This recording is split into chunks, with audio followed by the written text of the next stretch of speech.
How do you not notice that you're sitting at these lights for 3 minutes? Like it can make or break your commute. I've been up and down the East Coast, and no place else is that bad.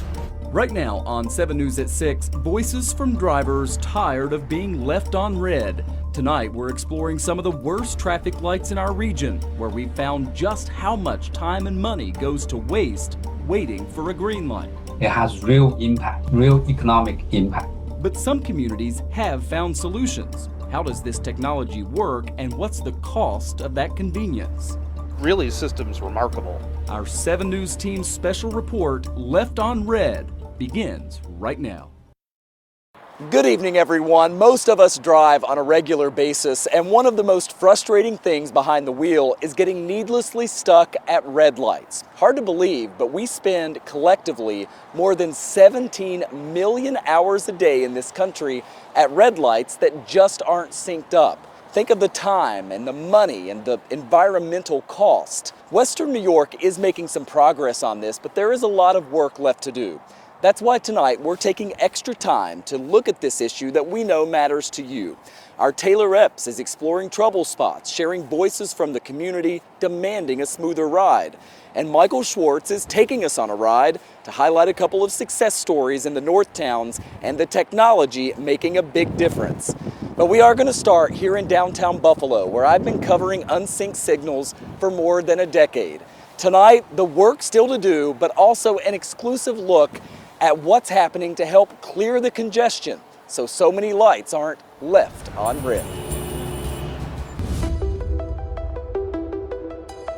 Buffalo has more than 660 intersections that are equipped with traffic signals, and very few of them are optimized, meaning stop-and-go traffic throughout much of the city. How big a challenge is it to try to address such a large number of signals? It is a challenge. I mean, it's a challenge for any aspect of the DPW, right? How do we maintain our roadways? How do we fix our potholes? How do we clear our streets? Buffalo's DPW commissioner told me syncing signals is a priority. Any technology we have through MyoVision shows up on our dashboard. His deputy commissioner showed me the impact of new technology now in use. 21 intersections have these cameras that detect traffic, can make real-time adjustments, and provide the city with tons of data, like here at Delaware and Delavan. Just recently we noticed that one of the turn lanes had about 5 extra seconds that was just unneeded for the traffic. So essentially we take that 5 seconds from the turn lane, give it back to Delaware through to alleviate some of that backup that might be occurring on the through lane. Delaware has long been a problem. I documented delays in 2013, 2019, and 2022.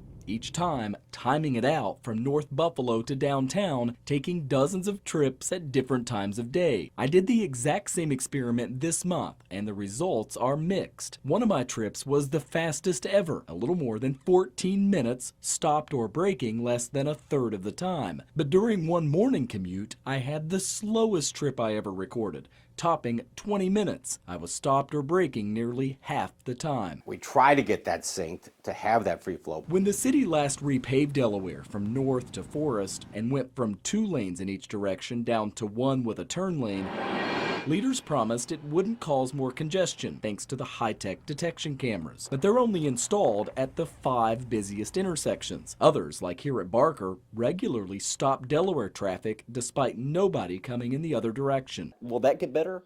Well, we'll be able to see what's happening in intersections. They're installing GPS sync at the intersections without cameras. 2 within a year create a connected corridor on Delaware that goes all the way from Niagara Square up to Forest. While the cameras may cost upwards of 20 grand each, the price for a GPS sync is between $3,000 and $5,000 per intersection. You have to retime it, re-optimize it. Dr. Henry Liu is the director of the University of Michigan's Center for Connected and Automated Transportation. He tells me this is money well spent. Signal retiming has a benefit-cost ratio roughly about 40 to 1. So $1 you put it in to optimize that signal, the society gets $40 back. Dr. Liu put the price tag for congestion at our country's 320,000 signalized intersections at nearly $23 billion in wasted time and unnecessary energy consumption. Sounds to me like you're saying it's a smart investment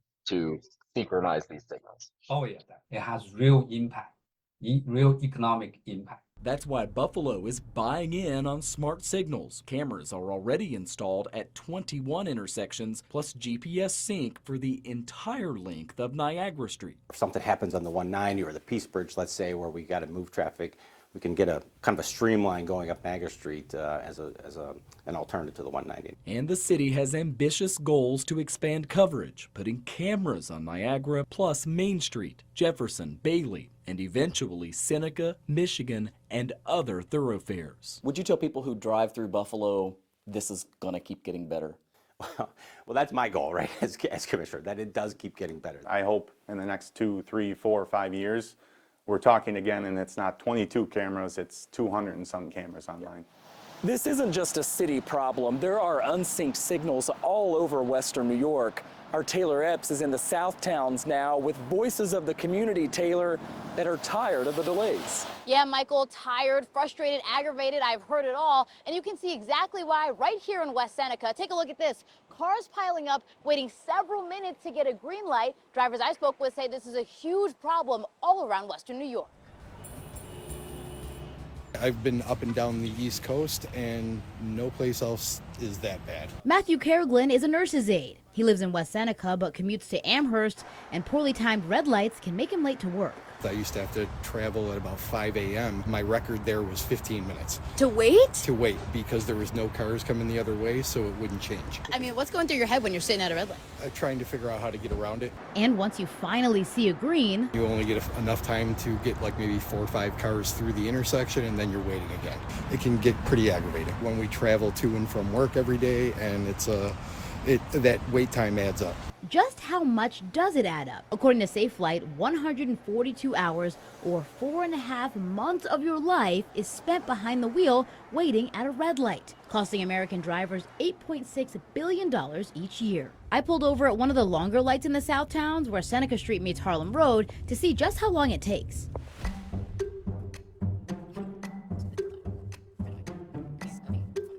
Look at the cars piling up.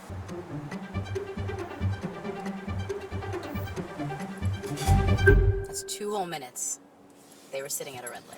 So I asked the state DOT what's going on here. A spokesperson tells me they occasionally get calls about signal timing, and they have crews that investigate and respond. But I'm told this intersection is operating as intended and that wait times are based on traffic flow. Of the 830 traffic lights they manage across Western New York, the DOT has installed 70 MyoVision camera systems, with more coming this year. Do you notice that it's worse in one area, or is it just the South Towns? Or? It seems to be more the South Towns, but I've encountered a few lights in Buffalo where it's similar. Jocelyn Fuhrer says she too has noticed a few lights that are off in Buffalo. Delaware and West Delavan. Like Iroquois and Elmwood is a big one. There's a light where there's not even a crossroad. I met her at this one at West Tupper and Pearl after she saw our post on our WKBW Instagram. And I felt like I had been heard. Like for the first time, I was like, oh my God, I've been telling and complaining about this to my friends. I feel like I've been screaming into the void. She even made an account on Twitter, now X, to share her frustrations. So I created a thread, lights in Buffalo that should have been a stop sign. I mean, obviously some of them we do need lights, I understand that, but some of them, like at least certain parts of the day, don't need to be going at all times. She times the lights and she's got her own system to try to catch a green because it's just that bad. And for those who don't have a system, many just run the red light. They're like, I know that if I don't make this, like, I'm gonna be late for work today. You're sitting at these lights for 3 minutes, like it can make or break your commute, like you don't know.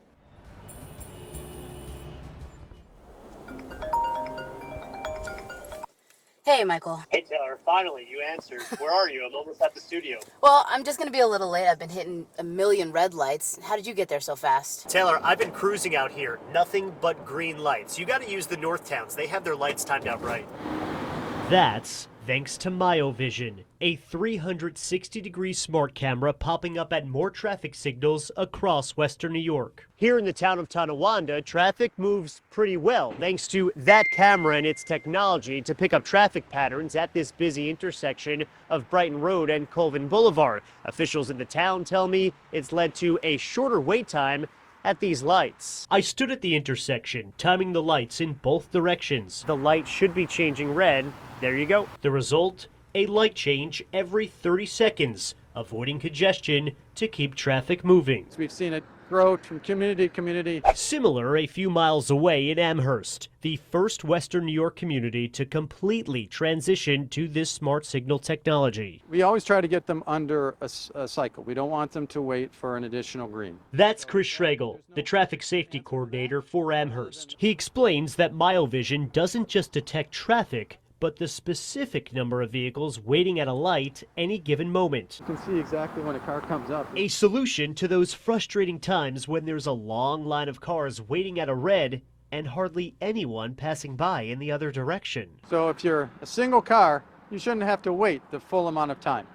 If there are 10 vehicles, we'll give you the maximum amount of time, therefore saving time on all approaches. Schregel and his team in Amherst are able to set that maximum wait time using the data collected by MyoVision. Then we do a post study, so we have that before and after. What's beautiful about this is you can always go back and make those minor adjustments. Really, the system's remarkable. As a town, it's saved travel time. Amherst Town Supervisor Brian Kolpa's office reports travel time has been cut down by as much as 30 seconds on Maple Road from Alberta Drive to North Maplemere Road. The overall response from residents, I'm sure, has been great.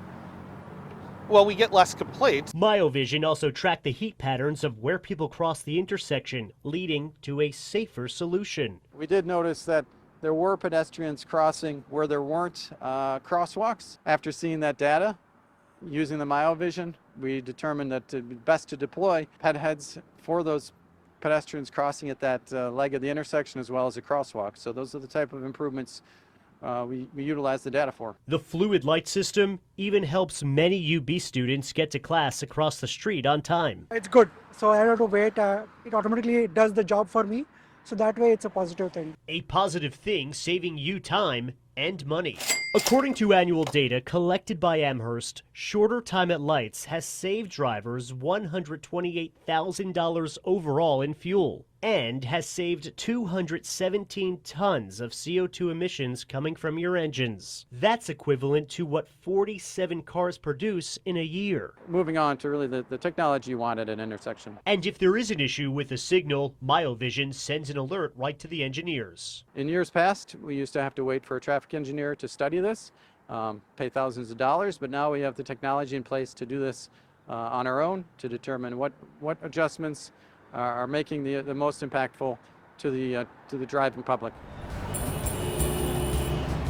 So our reporting on this is just getting started. We'll be following this closely in the coming weeks and months to try to help save you some time, money, and frustration. And we're trying to make it simple. You can just get out your smartphone and scan the QR code that's on your screen right now. It's going to take you to WKBW.com, where we have extensive coverage and also where there's a form you can fill out to let us know which intersections need to be addressed. We look forward to hearing from you, and we'll stay on top of this as a voice for Western New York.